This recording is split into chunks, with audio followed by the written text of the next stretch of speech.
Atin nakapanayam ang isang DepEd opisyal dyan po sa area ng Taguig, Pateros.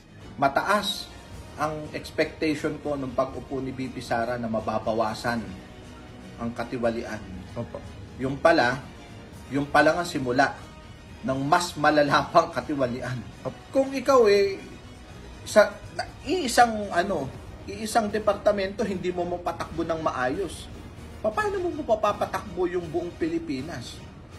So ako po bilang may hawak ng curriculum sa aming division office, masasabi ko po na hindi ko naramdaman yung pagiging DepEd secretary niya. Una, hindi mo basta-basta dudungisan ang pangalan mo sa halagang 50,000 lang no? Kung talagang ikaw ay matinong tao, magtatanong ka, bakit meron ako nito? Saan galing ito? So ganun yung ginawa niya. Hi, magandang araw po mga kaibigan. Sa pagkakataon na to, atin nakapanayam ang isang DepEd opisyal dyan po sa area ng Taguig, Pateros. Siya po ay isang supervisor ng DepEd Taguig, Pateros.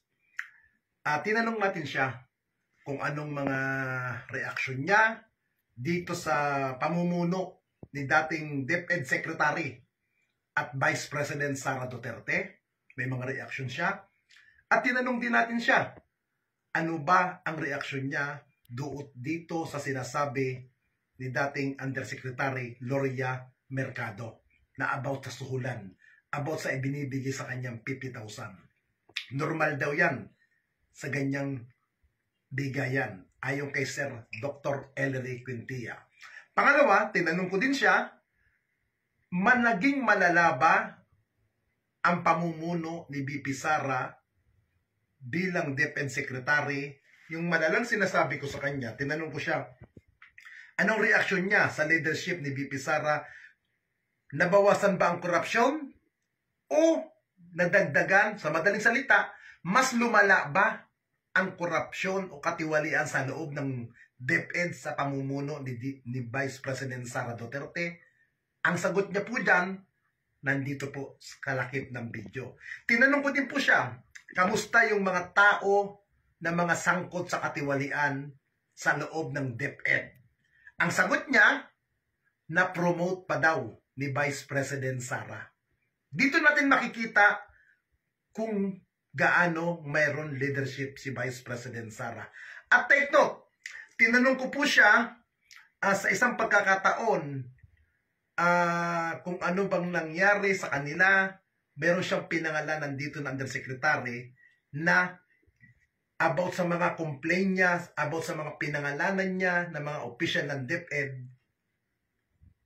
tinulugan lang daw yun ng tanggapan ni dating DepEd Secretary Vice President Sara Duterte. Ayon kay Doc Ellery. Kaya sama-sama tayo pakinggan, unawain ang bawat aking panayam sa kanya.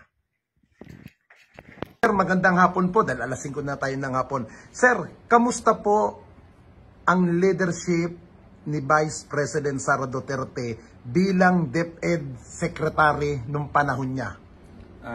Magandang hapon sa lahat ng taga-subaybay ni si Kap Nino sa kanyang YouTube channel. Bago ko po sagutin, paliwanag ko po muna, ako po ay isang DepEd official po sa isang division office po, particularly sa Division of Taguig City and Pateros. So ako po bilang may hawak ng curriculum sa aming division office, masasabi ko po na hindi ko naramdaman yung pagiging DepEd secretary niya. Unang-una, ang problema po namin ay curriculum. Subalit ano po ang ginawa niya? So namigay siya ng mga bag, namigay siya ng mga gamit. Well, in fact, ang kailangan po namin is yung reforma. Tama o totoong reforma sa curriculum. Although binigyan niya kami ng matatag curriculum, kung titignan po natin ano ba yung ginawa ng matatag curriculum.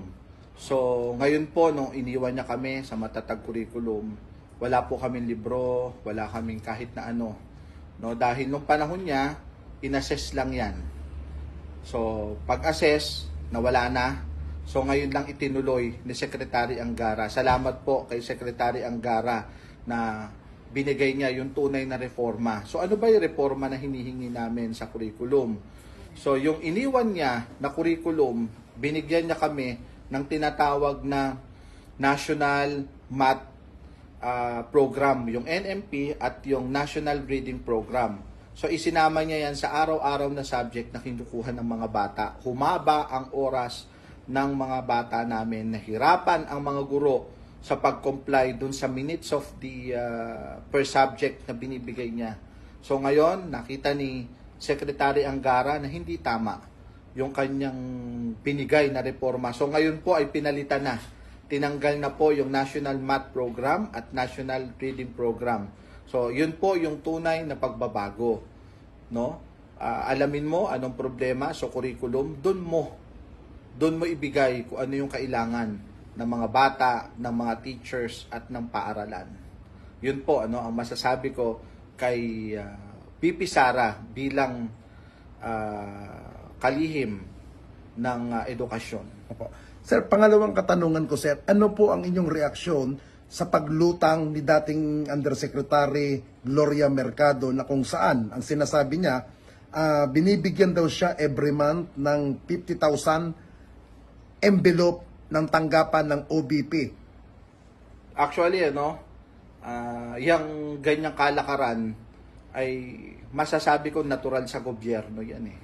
Pero kung ikaw ay isang matinong tao, katulad ni Yusek Glomer, ang tawag kasi sa kanya sa central office, Yusek Glomer.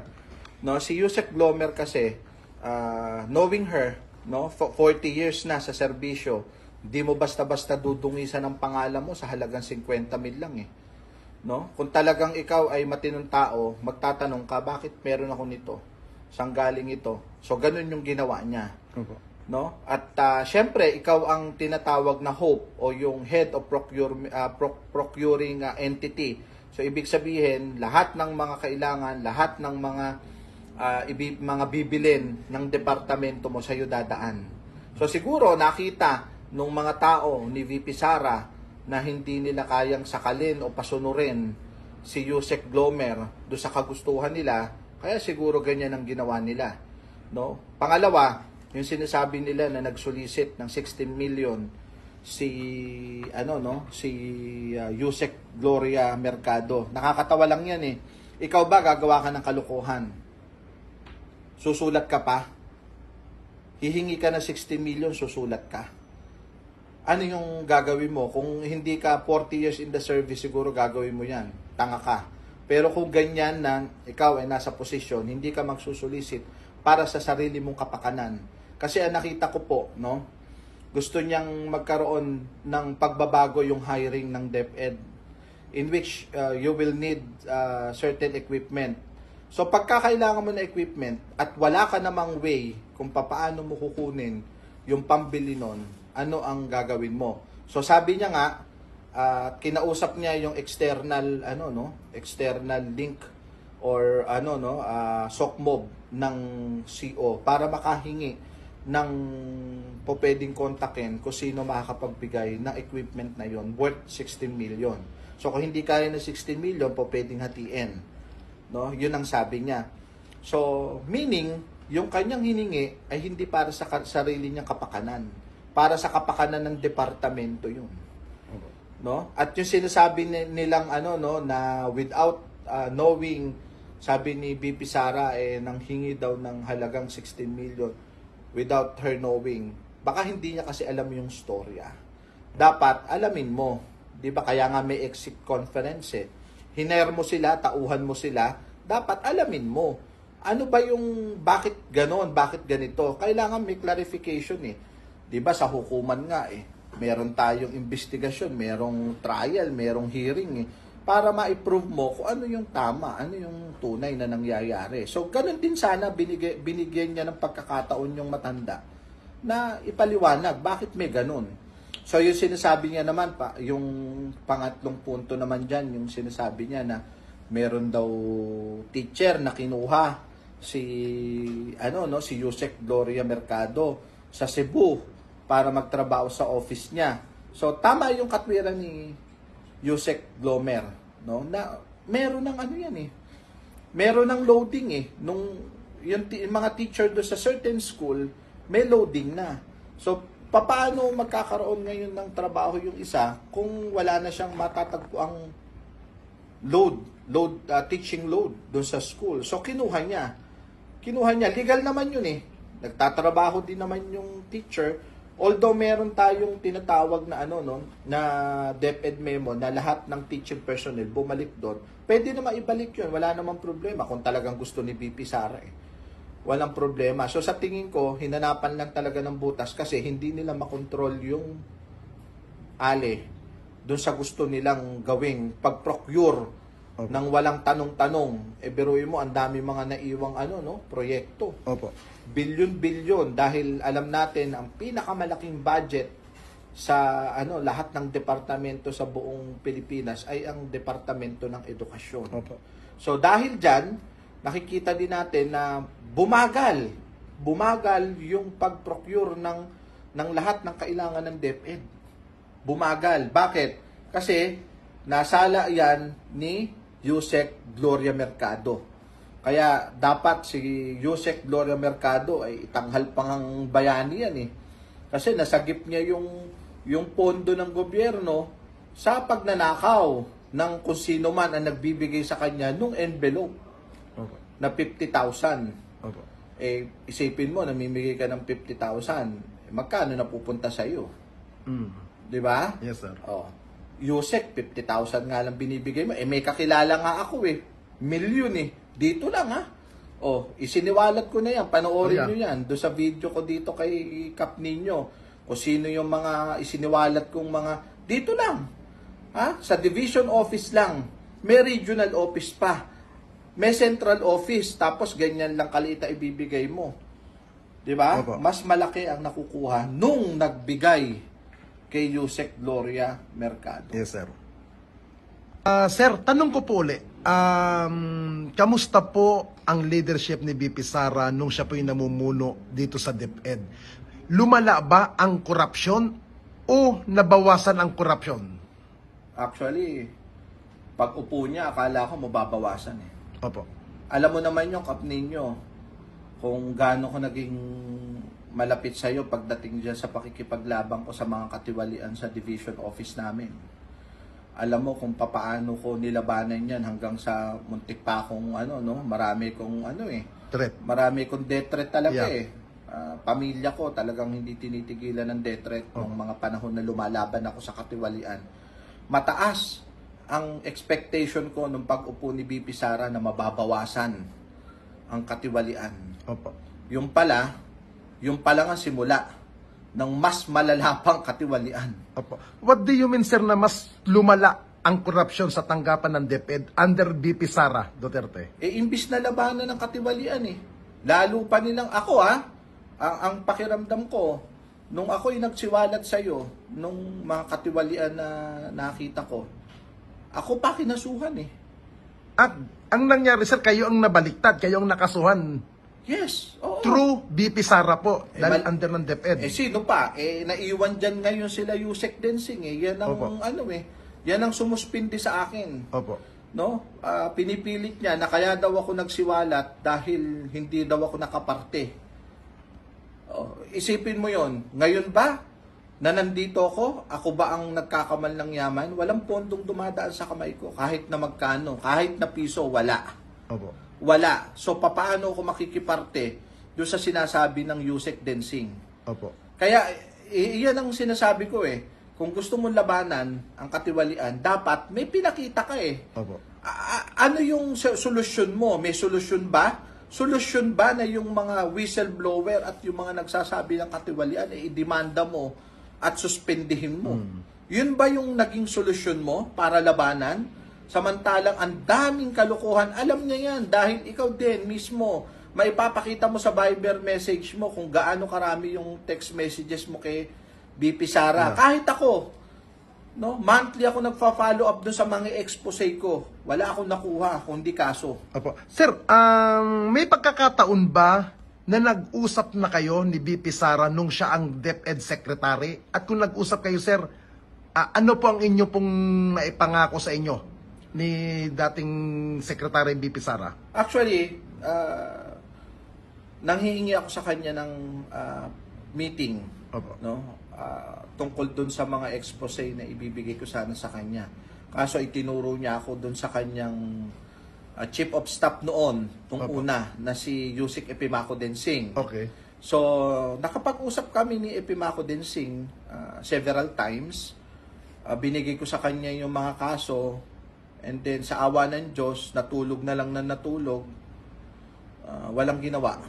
Opo. So, sa Makatwid, ang naging resolusyon nila, kasuhan ako at suspindihin. Opo. So, yun ang naging solusyon nila doon sa hinihingi kong aksyon Opo. sa expose na ibinigay ko. Opo. Sir, hindi pa ako nagkakamali. Meron kayong dating pinangalanan na mga opisyal ng DepEd sa Central Office.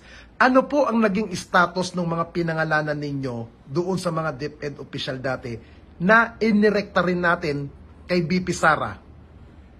Alam mo naman yan eh, nung panahon ni Secretary Briones, sila. Hanggang nung dumating si VP Sara, sila pa rin. So, ganun pa rin. Maganda pa rin yung, meron nga, nasuspindi na yung Yusik eh, binalik pa rin eh. Opo. Di ba? Kasi, siguro, alam mo na, baka hindi sobre binibigay, baka envelope na. Opo. O baka kahumpa ng sesto. Opo.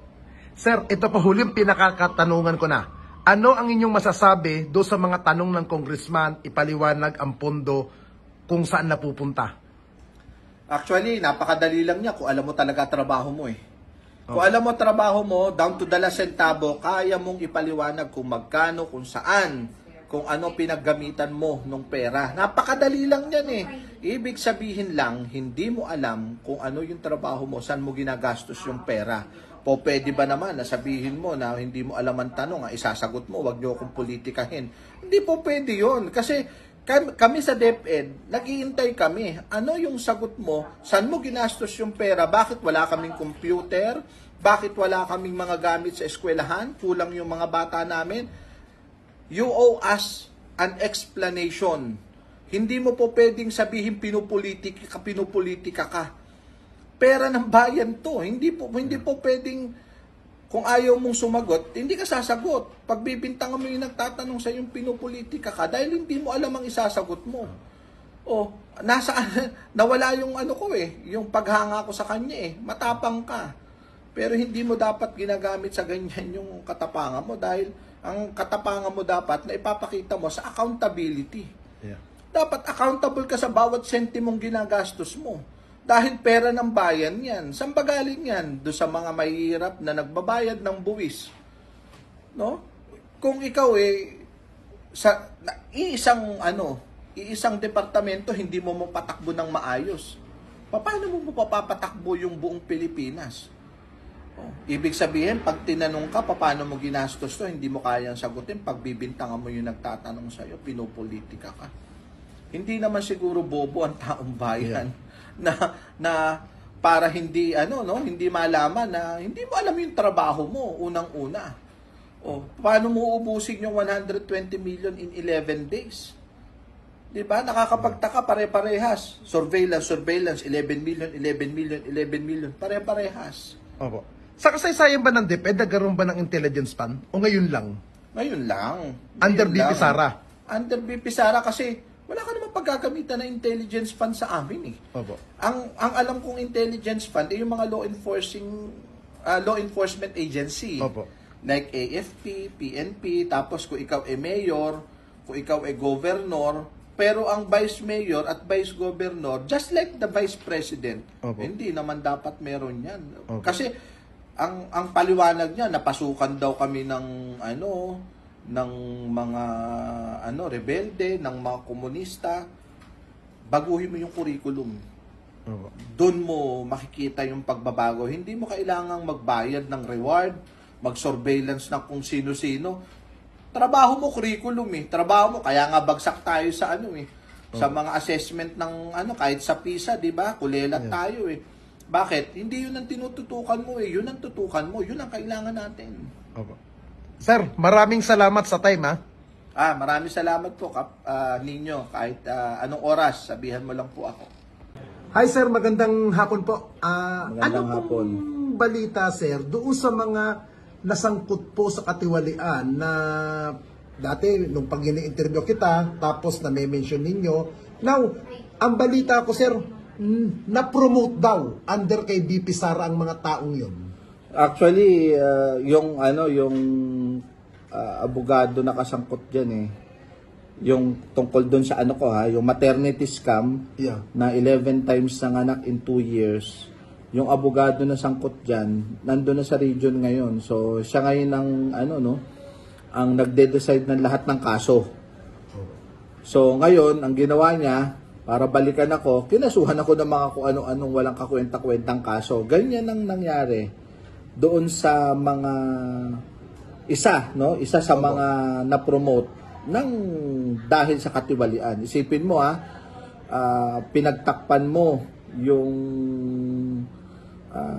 katiwalian na nakawan ng gobyerno tapos ikaw pa nagtakip. And then bilang kapalit, imbis na ikaw ay maparusahan, na-promote ka pa. Napakasarap ng buhay pagka ganyan, ikaw na yung gumawa ng katarantaduhan, ikaw yung gumawa ng kagaguhan sa gobyerno, mapopromote ka pa. Hindi yan ang inaasahan ko Nung naupo si BP Sara, inaasahan ko lahat yan mapaparusahan Pero ano naman na ipagtataka mo, yung mga yusek niya nga ng mga nakasuhan ibinalik niya pa rin Biruin mo, nakasuhan ng pagnanakaw ibinigay mo pa rin doon sa tagapagtabi ng kahadiyero.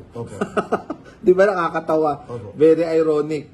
Yung magnanakaw, ikinulong mo pa sa kahadiyero kasama yung mga pera.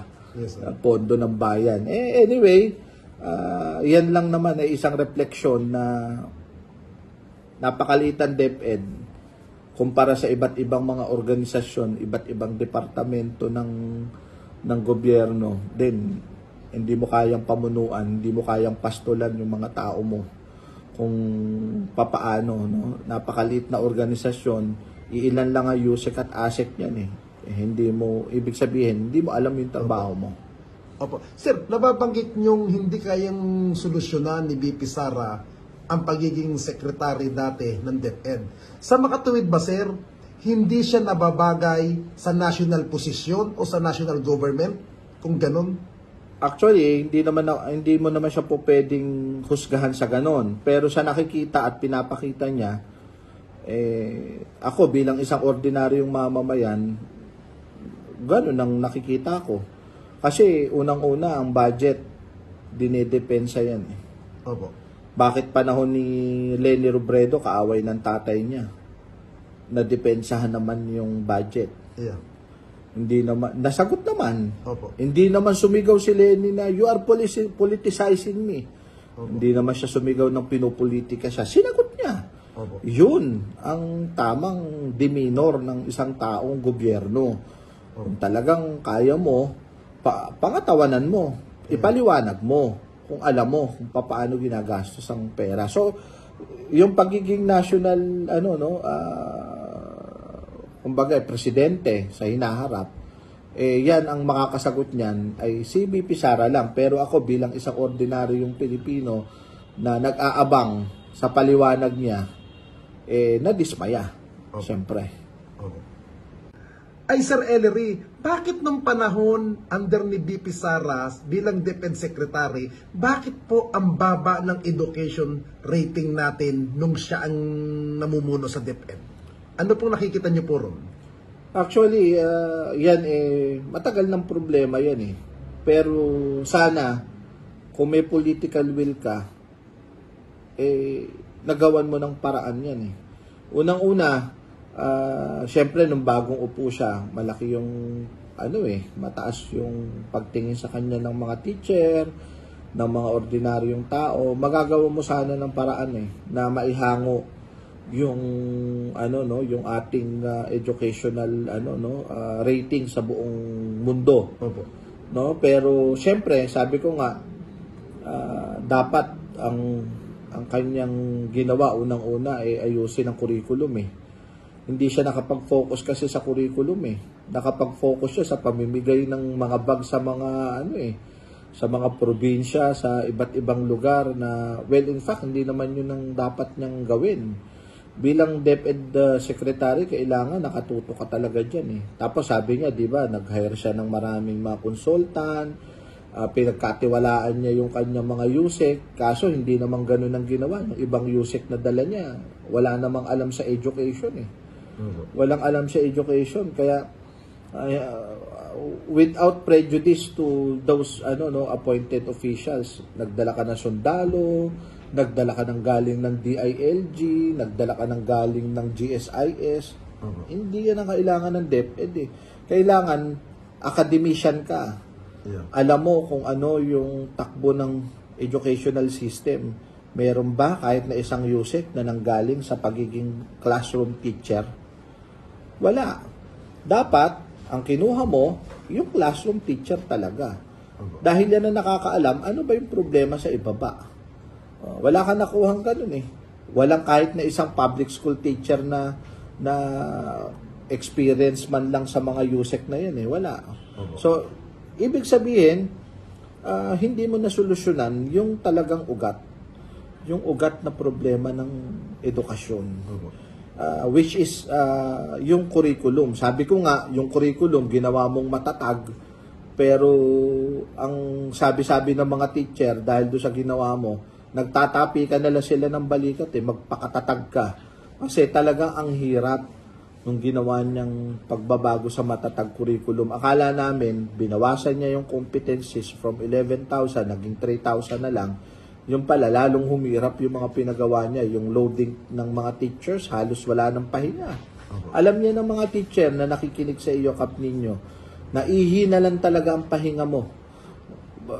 Dire-diretso, 3 period, recess na 15 minutes, and then another 3 periods. 3 klase magkakasunod, 6 na klase. So, papaanong gagawin mo sa mga teachers niyan? Hingal kabayo yan. Kawawa kaming mga nasa taas dahil kami sinisisi, akala kami yung may gawa. Hindi po, sumusunod lang kami galing sa direktiba ng Central Office, which is yung direktiba ni BP Sara. Kaya nga nagpapasalamat ako kay Secretary Angara, na right after niya maupo, nakita niya yung hirap ng mga teachers, nakita niya yung angal ng mga ordinaryong guro, binago niya.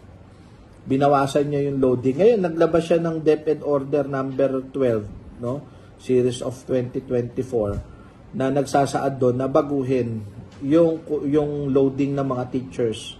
Dahil umaga mag-uumpisa, hapon matatapos ang mga bata na panggabi, gabing-gabi na talaga umuwi. Sa dami ng pinagawa niya. Na katulad niya nasilip ngayon ng bagong administrasyon ng DepEd na hindi pala ganun dapat. Na itama naman. Salamat po kay Secretary Angara.